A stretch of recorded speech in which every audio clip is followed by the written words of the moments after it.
Yo, ito naman tayo sa ating usapan. Alam mo naman kung ano pinag-uusapan natin dito, di ba? Alis ko yung eyeglasses ko. Mas malamig kasi dito, kaya nag-jacket ako. Ayos ba?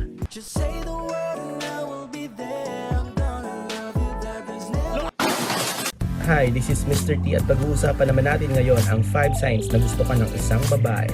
121 Vlogs, Episode 9. Number 1. Umaaligid siya sa'yo.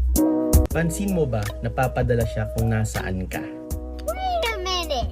Ang taong nagpapapansin sa'yo, gusto mapalapit physically and socially sa'yo.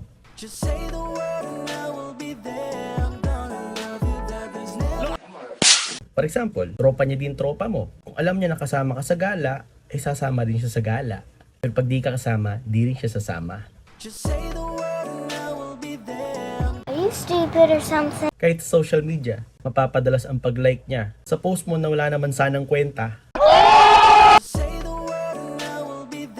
mapapadalas din siya mag-react sa mga pa-vain mong my days or stories. At hindi lang like, sobrang daming heart reactions pa yan.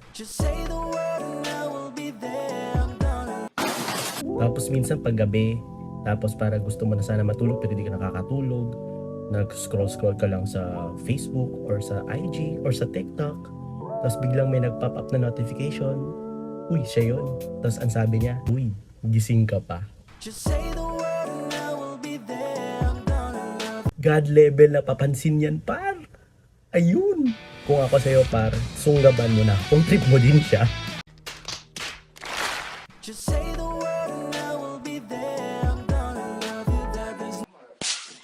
Number 2, buo ang attention niya pag nagkikwento ka. Pinapakita niya at pinaparamdam niya na interesado siya. Kahit minsan tanga-tanga ka rin magkwento, magkakaroon pa rin siya ng interes kahit hindi niya maintindihan.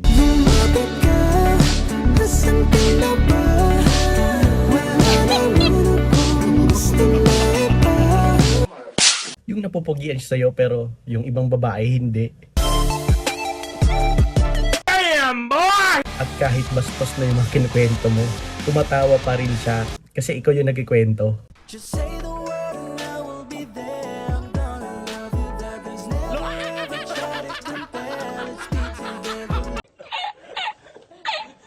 Number 3, naaalala niya yung mga maliit na bagay tungkol sa'yo. Kasi nga nakikinig siya. Kahit ata nga nung tumae ka sa short nung elementary, matatandaan niya. Mga paggiti mo, kahit hindi mo naman talaga siya yung iningitian, kundi yung nasa likod niya. Pero iisipin niya, siya yung iningitian mo.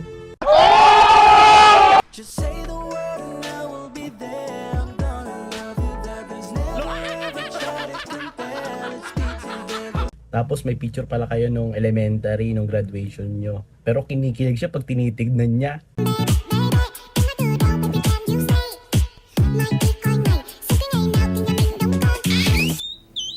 Natatandaan niya rin kung paano mo hawin ang buhok mo kung di ka naman semi-kalbo.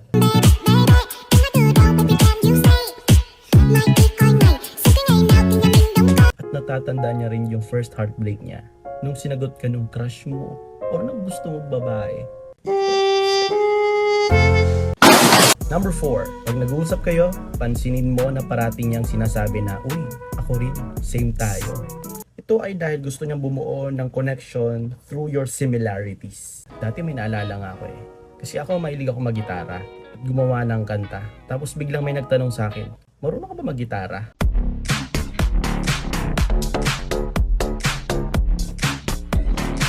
Gusto mo bang diligan?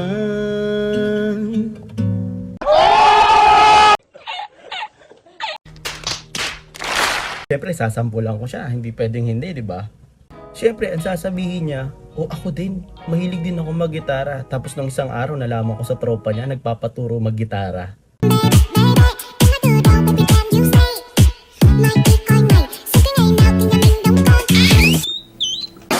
May face din sa akin na may nakilala kong babaeng magaling kumanta. Tapos ako syempre nasa okay level lang ako kumanta. Siya yung goddess level yung boses niya Nandun siya sa top ako nandito. Pero ang sasabihin niyan, uy, pareho tayo magaling kumanta ha.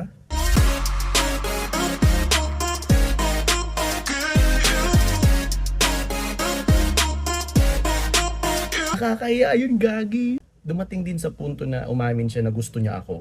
Kaso nga lang daw, hindi ko daw siya gusto kasi kahit pareho daw hilig namin. Ito parang kulang pa siya. Ba't parang daw hindi ko mapansin-pansin siya? Lasing ka, girl! Pero that's okay. May kanya-kanya naman tayong style, di ba? Kagaya ng style niya, exotic.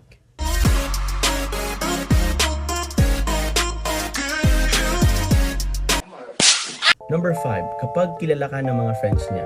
Kailangan pag kilala ka ng mga friends niya, kinikwento ka niya sa mga friends niya.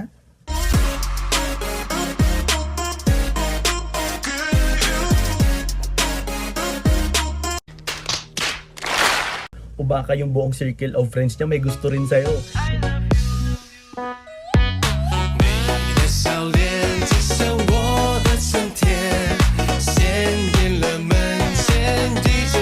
Yung dadaan ka lang, naririnig mo na yung pangalan mo na ikaw pinag-uusapan nila. Tapos syempre maglalakad ka na parang gangster.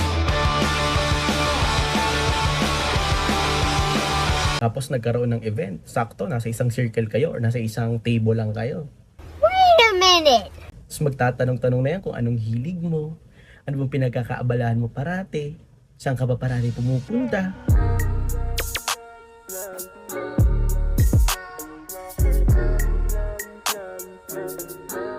Tapos tutoksoy na sa'yo niyan si ate girl lang. Body shot! Body shot!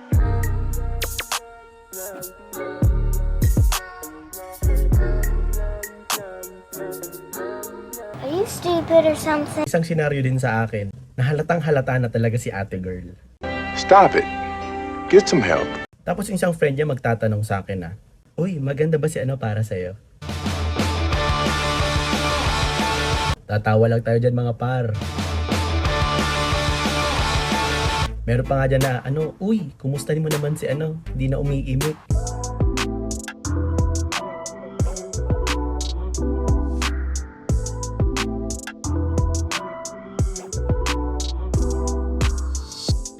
Tapos may nangyari nga sa isang overnight outing na kasama yung tropa niya. Umalis siya sa kinauupuan niya at pumunta siya mag-isa doon sa pool. Gabi yun para, gabi. Tapos uudyukin ka na ng mga kaibigan. Uy, puntahan mo na si gusto ka niyan makausap kaya pumunta siya ng pool mag-isa. Parehas tayong malandi, titing malagkit.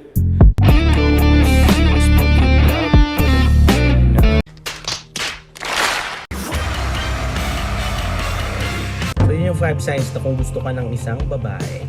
Huwag niyong kakalimutan mag-like and share.